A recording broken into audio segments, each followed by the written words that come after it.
শুভ দুপুর সবাইকে। এই যে দেখতে পাচ্ছ হাফ বাটি ভাত, যেটা আমি সকালবেলায় করেছিলাম। এর গল্পটা আমি পরে বলছি। আজকে যে রান্নাটা করব তার কি কি ইনগ্রেডিয়েন্টস লাগবে সেইগুলো আগে তোমাদের দেখিয়ে দিই। এই পাশ থেকে দেখাই। প্রথমে আমি নিয়েছি কিছু চিংড়ি, সেটাকে আমি আদা, রসুন, পেঁয়াজ, টমেটো, কাঁচা লঙ্কা দিয়ে ম্যারিনেট করে রেখে দিয়েছি।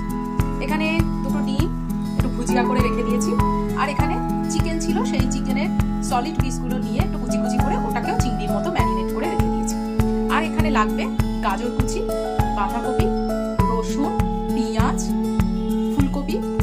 ফুলকপিটাও কেন সেটাও আমি পরে বলছি, ক্যাপসিকাম আর কাঁচা লঙ্কা। এবার নিশ্চয়ই বুঝতে পারছো কি করবো। গল্পটা কিন্তু আলাদা, সেটা আমি রান্না করতে করতে তোমাদের বলবো। এখানে আমি ভুজিয়া আগে থাক থেকেই করে রেখে দিয়েছিলাম আর কড়াইতে তেল গরম করতে দিয়ে দিয়েছি। এবার আমি চিংড়ি মাছটা ভেজে নেব।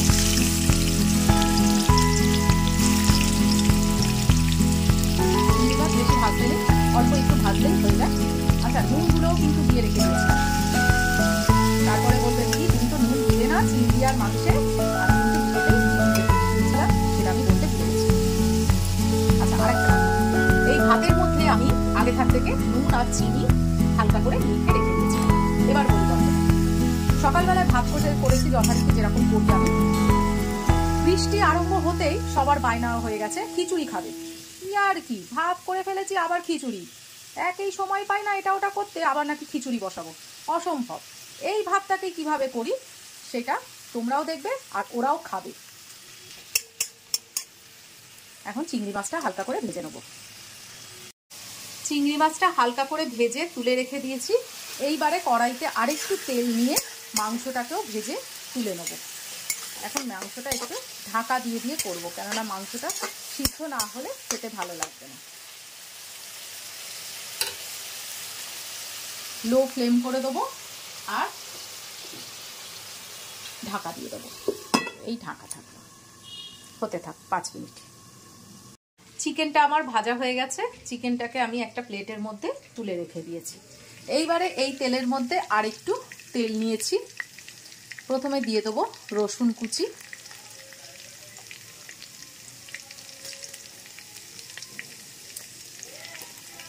হাই ফ্লেমে রাখবো। রসুন কুচির সঙ্গে দিয়ে দেবো কাঁচা লঙ্কাগুলো।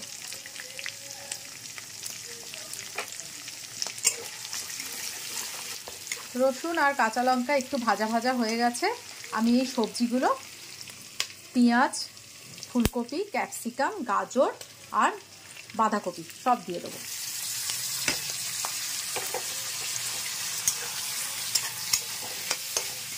এবার ফুলকপির কথাটা বলি।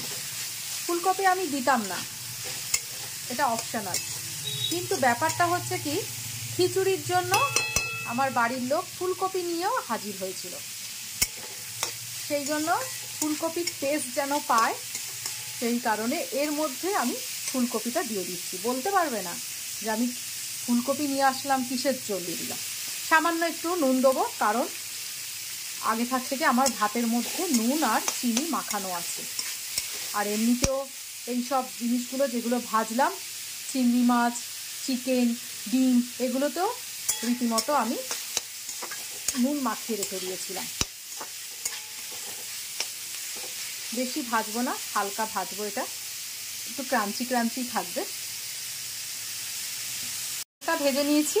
এইবারে আমি ভাতটাকে পুরোটা দিয়ে দেবো এর মধ্যে।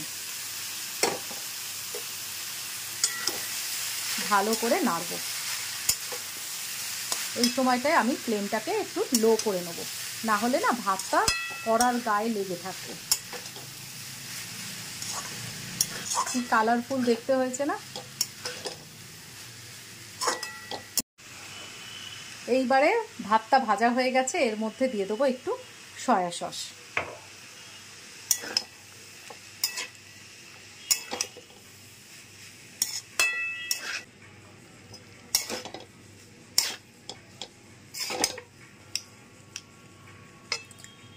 ভাত আমার মোটামুটি ভাজা হয়ে গেছে। এর মধ্যে আমি সব জিনিসগুলো দিয়ে দেবো। মাংস, চিংড়ি আর ডিম। এবারে সুন্দর করে নাড়তে থাকবো।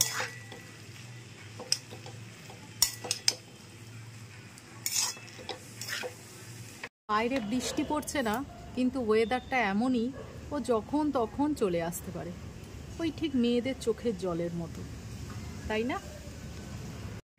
রান্নাটা আমার হয়ে গেছে।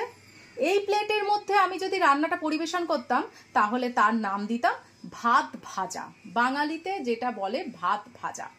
আর এই প্লেটে যখন আমি পরিবেশন করলাম সেটাকে আমি এখন বলবো মিক্সড ফ্রাইড রাইস, বুঝলে? তাহলে আমার মিক্সড ফ্রাইড রাইস হয়ে গেছে। তোমরা সবাই চলে আসো, একসঙ্গে সবাই মিলে বসে খাবো। টাটা।